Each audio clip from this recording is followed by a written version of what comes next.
The history of the education of women in Torah takes us back to the city of Prague. The rabbi, the chief rabbi of Prague, Rabbi Yehuda Lowy, known as the Maharal of Prague,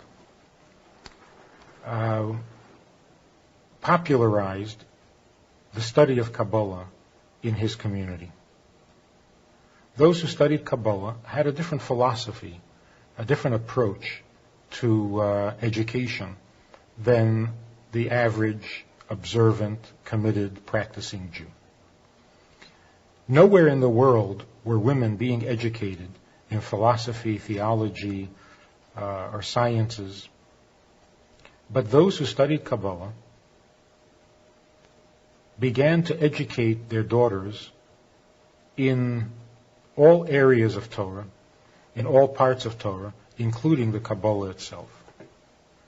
One such example was the Maharal's wife, whose name was Pearl.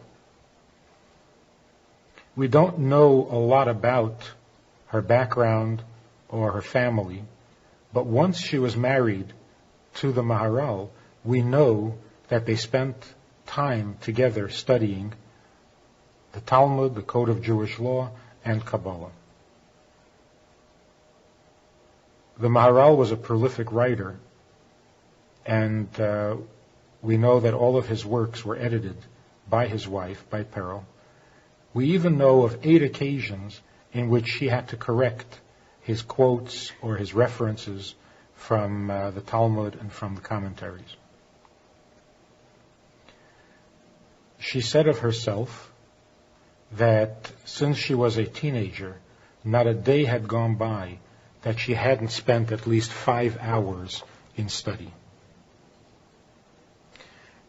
It's therefore difficult to imagine that when the Maharal created his humanoid, created the golem, that he didn't tell his wife, or that she didn't know that this was a golem. The tradition says that she didn't know, and there are these stories about how she asked the golem to do something and forgot to tell him when to stop, and since it had only artificial intelligence, it had to be told when to stop. But these stories don't ring true, because that was not expected, it was not in character with Pearl and of the Maharal to leave her out of such a project. This became a tradition among those who studied Kabbalah.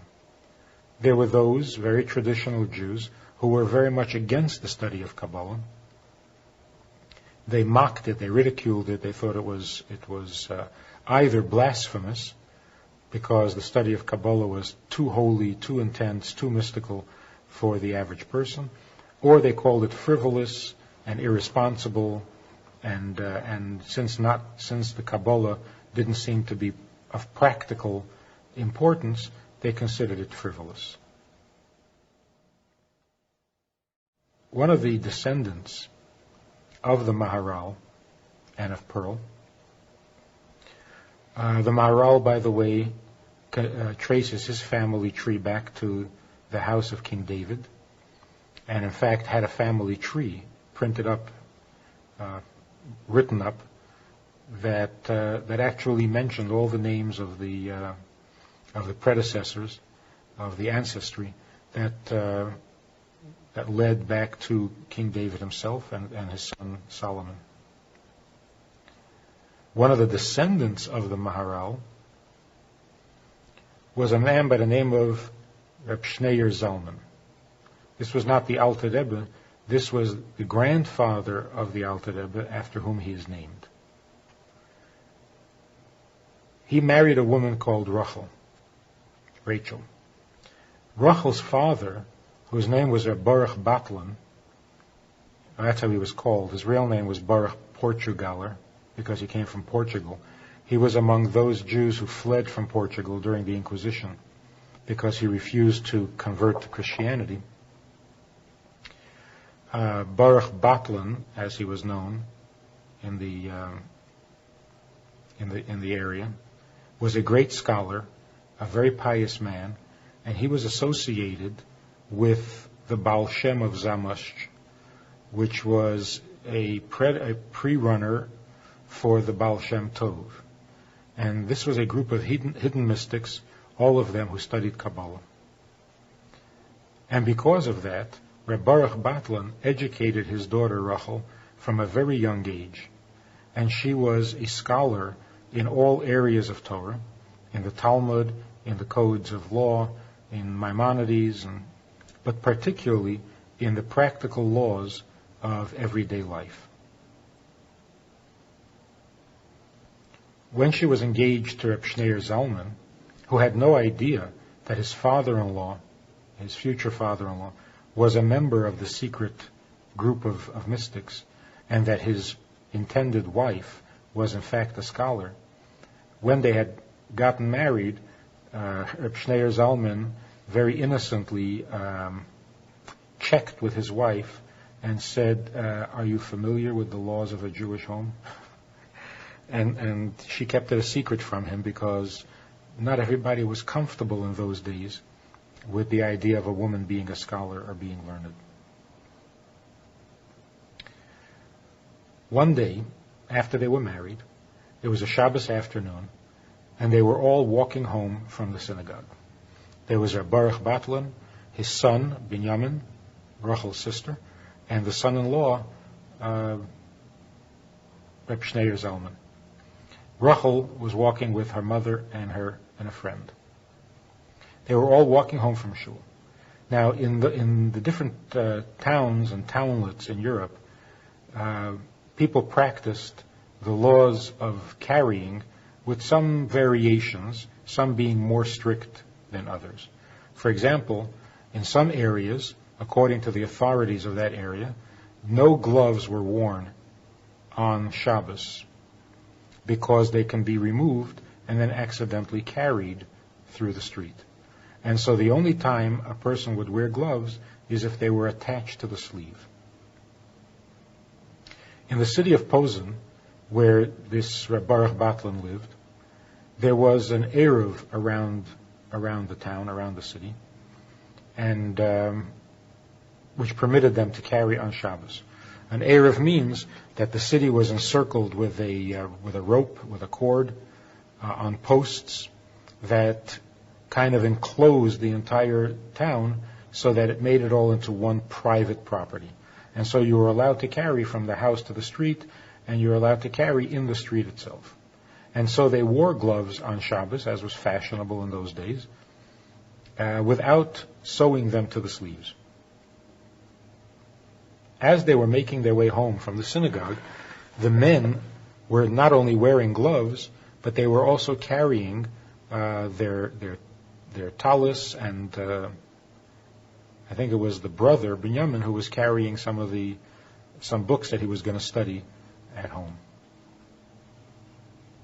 As they were walking along, a man came running up to them, saying that the Eruv had broken, the string that was enclosing the city, that made it all one property or one area, had been severed, had torn, and they were no longer allowed to carry in the street or from the street to the house.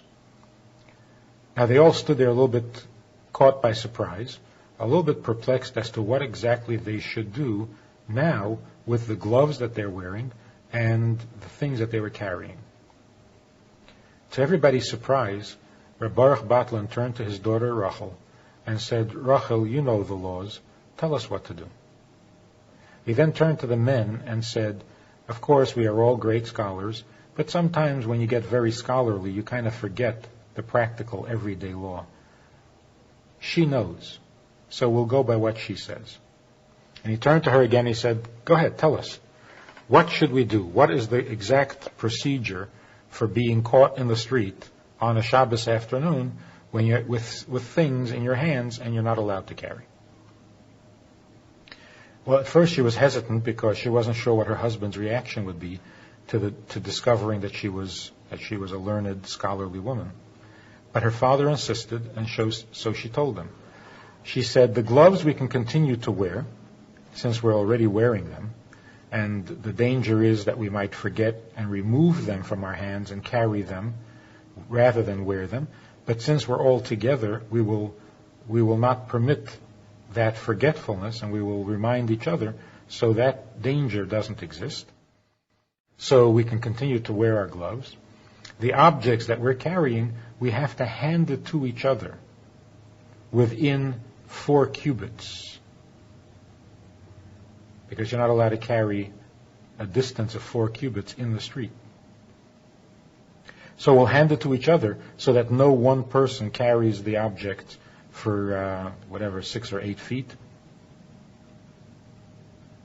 Then when we get to the house, we will have a non-Jew who works in the house, will have him take it from our hands and bring it into the house. That non-Jew is allowed to carry, so that's not violating any laws. That's the best procedure, and that's what they did. When they got home, they immediately hit the books to look up the law and see whether that was, in fact, the best procedure. They looked up all the commentaries and all the footnotes on the Code of Law, and having discussed all of the possibilities, they came to the conclusion that of all the possibilities, that was the most appropriate and the most correct thing to do. We are told that when Reb Schneur Zalman, the Alter Rebbe's grandfather, realized that his wife was actually a scholar, he immediately suspected that her family was involved with this secret community of Kabbalah studiers, and he was quite shocked and demanded a divorce. His father-in-law then sat down with him and introduced him to the study of Kabbalah, and he became himself a student of Kabbalah. And from then on, in that family, the family of the Maharal, the family of Pearl, the wife of the Maharal, the family of King David, the royal family in Jewish life, and then the grandson, the Alter Rebbe, the education of their daughters became a norm. The Alter Rebbe's daughter, Dvorah Leah, was a great scholar. In fact, she was quite a saint. And the story of her self-sacrifice is well known. And so it became the norm for daughters to be educated. The rest, of course, is history. The education of women took off 2 or 3 generations ago when yeshivas were actually created for women. It was a formal education, not just a father teaching his daughter. It became a formal education, it became a schooling of women, and of course today there is no subject that women cannot study or should not study, and the more study the better, because what we feed our minds is what influences our heart, and the heart influences our behavior, so that all of life, and particularly Jewish life, depends on what we feed our brains. The Maharal, being a descendant of King David, was an exceptional leader in Jewish life. And we find that this is true of all the descendants of King David, or should I say, all great leaders who were descendants of King David. There's a certain element of royalty that is inherited and that gets passed on generation after generation in the royal line. There's a story about the previous Rebbe's father and the previous Rebbe, who were walking together in some area in Petersburg.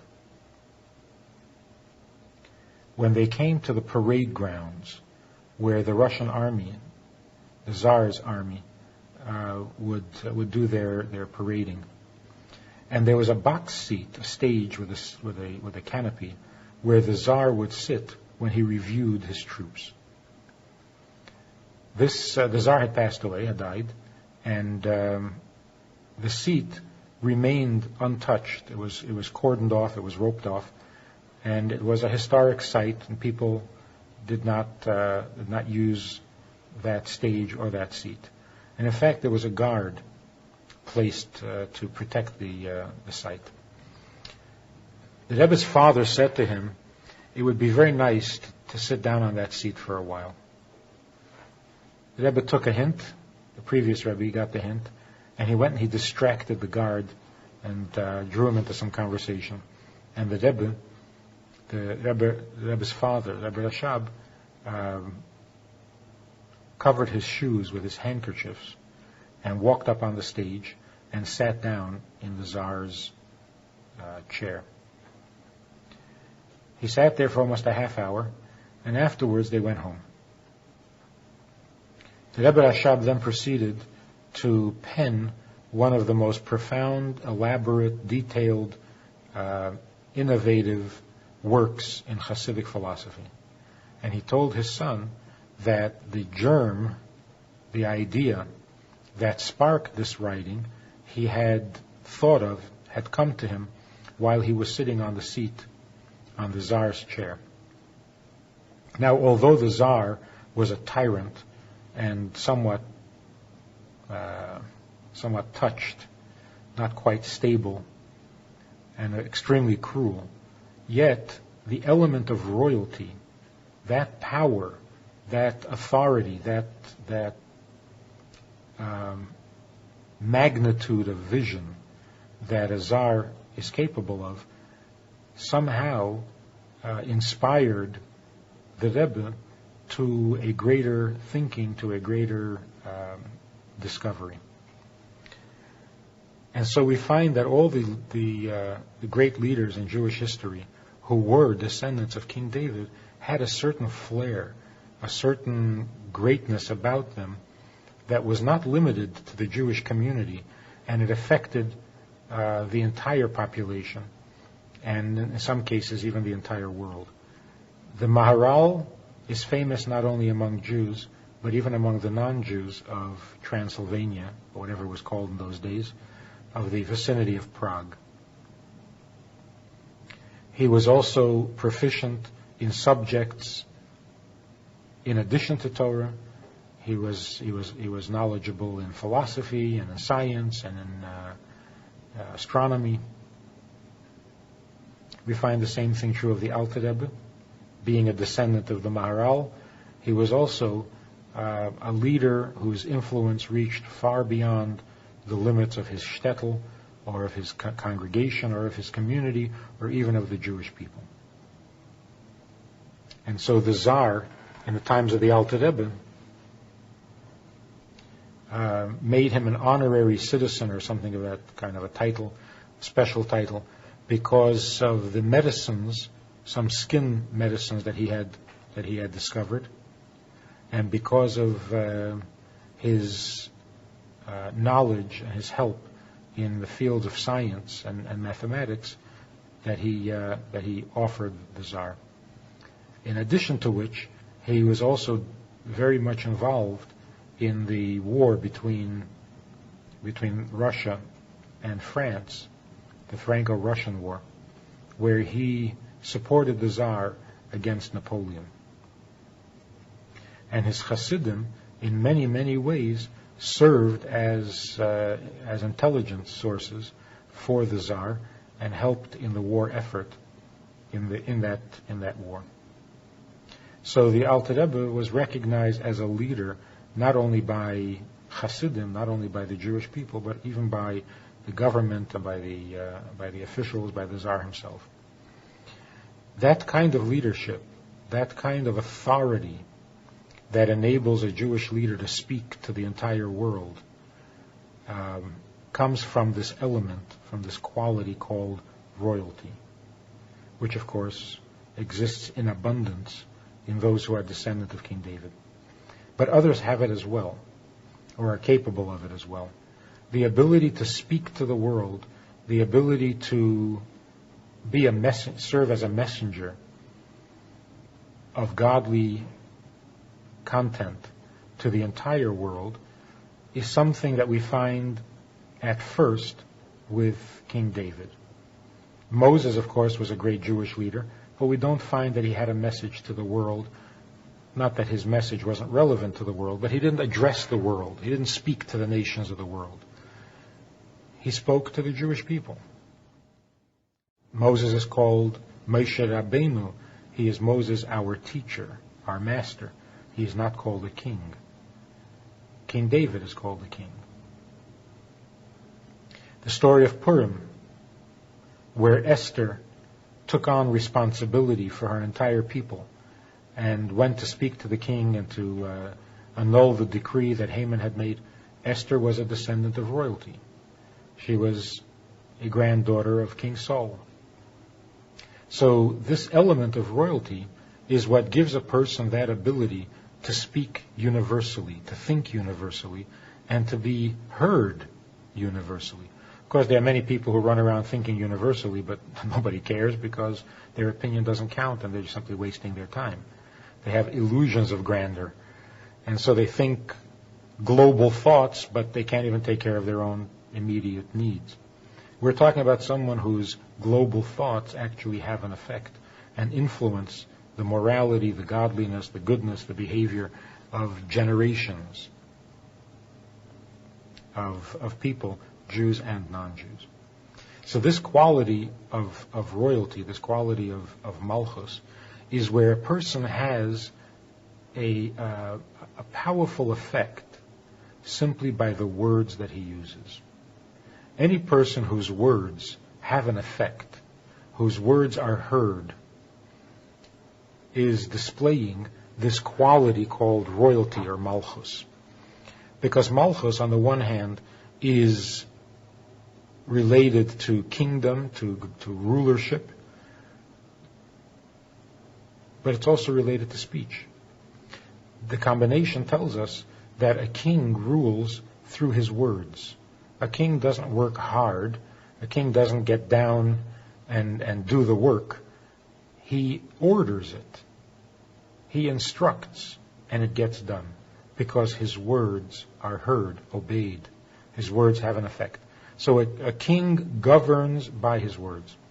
There are people, surprisingly sometimes, whose words carry so much authority, whose words are listened to, obeyed, and heard, even though they're not the most brilliant people, they're not the wisest people, and what they say isn't unusually brilliant or intelligent. So that it may not even be their own thought. They may be repeating someone else's thoughts. They may be quoting some wisdom. But when they say it, everybody listens. When the author of the wisdom said it, nobody paid attention. Because although he was brilliant, he didn't have this quality of malchus, this quality of royalty in his speech. So that people whose words have influence are basically using or displaying the quality of the attribute of malchus in their personality, in their soul.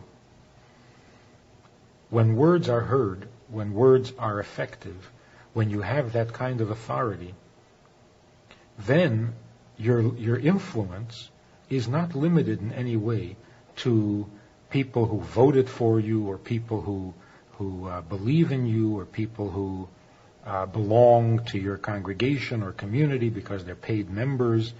It's not limited in that way at all.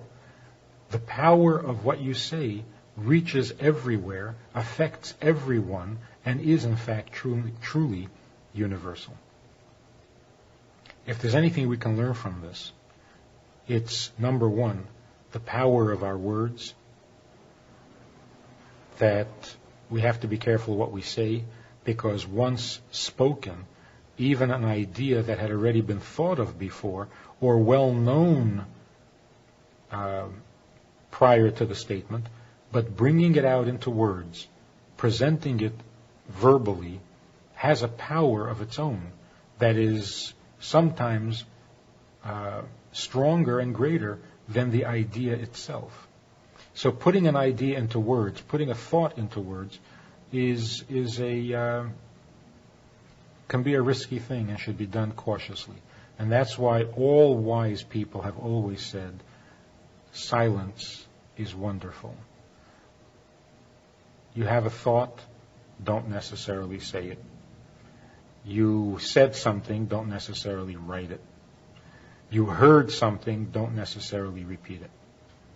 Because putting things into words is a very responsible act and should be done very cautiously. The second thing we learn from this is that since we all have a quality of royalty in us, it's one of the 10 faculties of the soul, we all have not only the ability to influence others, but the obligation to do so. Royalty is not a privilege, it's an obligation. As the Gemara says, it is not Lord. Moses said to Yeshua, to Joshua, it is not lordship that I give you over the people. It is servitude to the people. Once you become their leader, once you become a king, you become a slave to the people. It's a servitude, not a lordship. So we all have this obligation, the servitude, of serving the people, of serving others, of being responsible for the community. The community, for most of us, consists of our immediate family. For some of us, if we have greater influence, more malchus, then it extends to our extended family. A greater influence than that is, of course, the congregation, then the community, the town, the country, and eventually the world.